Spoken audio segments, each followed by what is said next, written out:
Hello everybody, it's Lucy Wood here, sleep consultant and author of The Baby Sleep Solution and all about the Baby Sleep Solution as well. I hope that you're really well today. I wanted to speak to you a little bit about night weaning.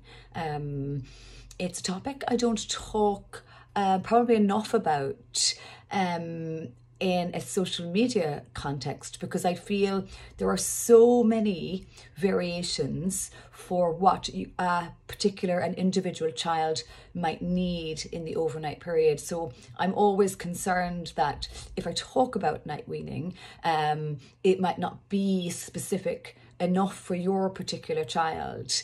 However, I get lots of inquiries about night weaning, so I just thought today that we might talk a little bit about it, and then I trust that you'll take the information and then you will assess it and review it with your own individual child in mind and their needs in mind.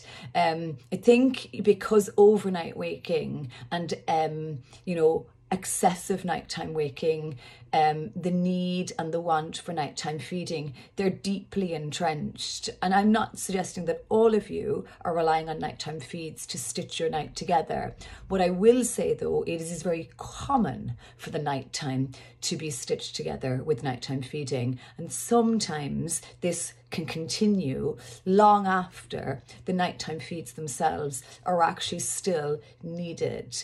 And I suppose still needed in a biological capacity. Now again, don't really want to lean too heavily on, needs versus wants, because I firmly believe that, of course, lots of children will feed overnight from a comfort point of view, and there's absolutely nothing wrong with that whatsoever. However, the challenge sometimes presents that the desire to feed or to suckle and suck back to sleep then continues to interfere with their ability to cycle through their natural sleep phases, which means that you have excessive nighttime waking, and in some cases you have excessive nighttime feeding, which then has a knock-on effect to the daytime appetite and your feeding practice by day. So it's quite a complicated area, and I guess it's probably one of the reasons why I tend to stay away from it a little bit unless I'm working with a family on a one-to-one basis.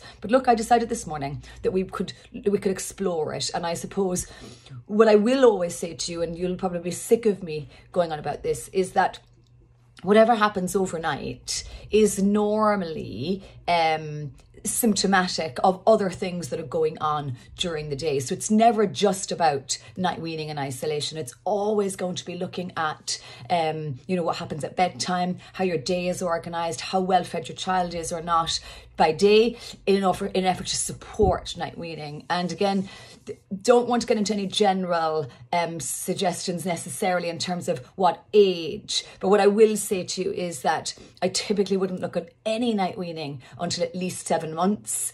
I might regulate the night feeding a little bit, but I suppose I wouldn't really look at it until we're 7 months. We're established on solid food.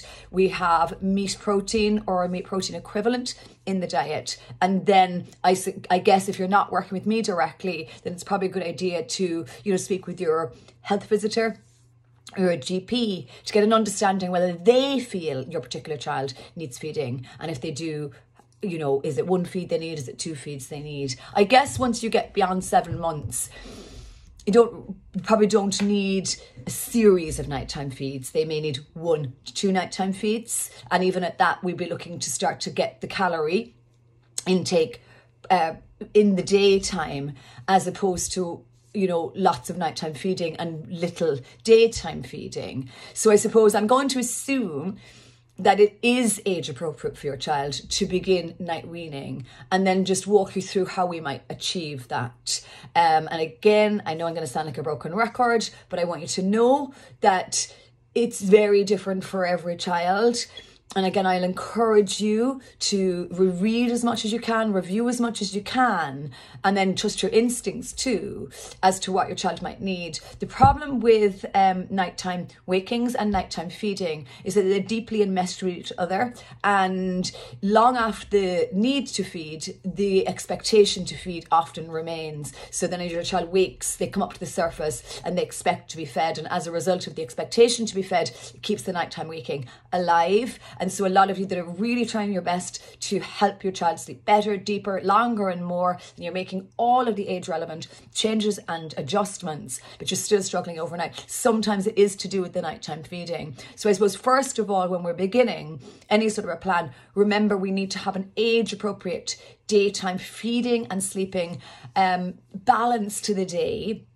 You'll also need to look at your bedtime, and you will need to make sure that the feed before bedtime is totally separate. And totally separate for me means that it's finished at least 45 minutes before we plan for them to be asleep. So for those of you who are already familiar with my books, then you'll know that I propose that we have a fixed feed, that we do high up in the evening time, we do dinner around 5, we do the last feed around 5:45, 6 o'clock, over by 10 past, 6:15, and then we begin your bedtime routine. And if you're transitioning from a feed close to sleep time, then you'll always use my stay and support approach. Or if you're transitioning from anything like rocking or rolling or hand holding, then you'll use my stay and support approach. And once you've begun that, you initiate that, you can then look to how do we treat the overnight. So if I was going to night wean somebody and it was age appropriate, whether they were on the breast or the bottle, I typically begin with a 4-hour feeding practice, where if they woke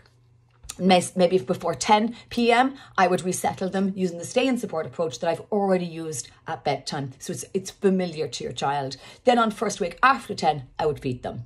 I would let them drink however much they normally drink. I would let them go back to sleep on the feed, and then I would do another 4-hour parameter. So if they woke at 10 and fed, then if they woke between 10 and 2, for example, I would use the stay and support approach.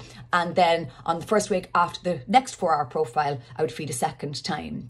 And again, I'd let them drink, let them go to sleep back on the breast or the bottle. And then any waking after that second feed in 6 a.m, I just use the stay and support approach. And beyond 6 o'clock, I get up and start the day. And if your child is still asleep, I don't let them sleep beyond 7:30 a.m. And then over 3 nights, so quite rapidly, I would reduce either the amount in the bottle or the amount of time on the breast. So let's say, for example, you're giving a 7-ounce bottle. On night 1, I might give 7 ounces. On night 2, I might give 4. And on night 3, I might give 2 ounces each bottle. And then on the 4th night, I don't provide a bottle. I just do the settling. If, however, you're on the breast, I might unlatch after the first 10 minutes. On night 1, I might take that down to 6. On night 2, I might take it down to 2 or 3 minutes on night 3. And then I don't do a nighttime feed. I use the stay and support approach all night long instead. Now, it is challenging. Of course it is. Your child will be used to feeding and they will have fed routinely. So not only have they built up a calorie need and expectation, the sleep and feeding, it's deeply enmeshed from the very, very beginning. So it's something you're really trying to change. And that's where the stay and support approach becomes valid.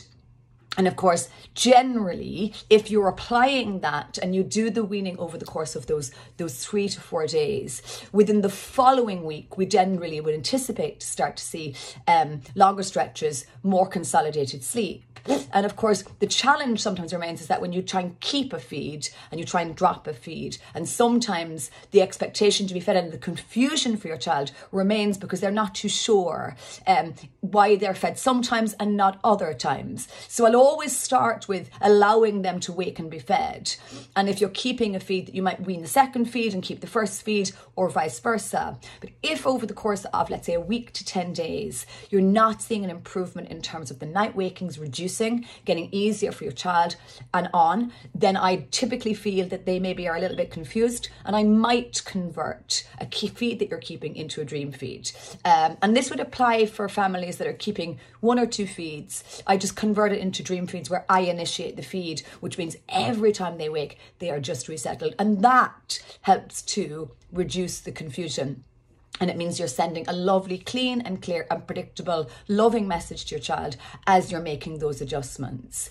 It's a bit of a minefield, weaning. I mentioned at the start of this that I try not to talk about it too much because I think that it kind of brings up lots of different questions that are very individual for each family unit. But at the same time, I think that, you know, especially if your children are getting older, heading towards 1, solid food is really established, you're still on the night feeding track, then I think it becomes very reasonable to begin to think that they could do without nighttime feeding. And of course, the big challenge often is that they're drinking so much at night, they're not drinking by day. And there's this little bit of a moment where as you night wean, there's a little bit of a void where they're not drinking enough during the day because they're still getting used to the repositioning of feeds. But within a couple of days, that will resurge and you'll start to see the appetite improve during the day, and you're tipping the scales then between the night and the day feeding expectation. So look, I know that probably isn't enough for a lot of you. There is a really good night weaning overnight plan in book 2, like specifically all about weaning, how you turn it around, how you undo the cycle of feeding so much at night, just if you needed some more. And of course in the first book as well, but it's very, very specific in the second book. So look, I hope that's helpful. And you know, there's loads of information here in the IGTV archive and also on my website, sleepmatters.ie. And of course, I look forward to seeing you here again soon.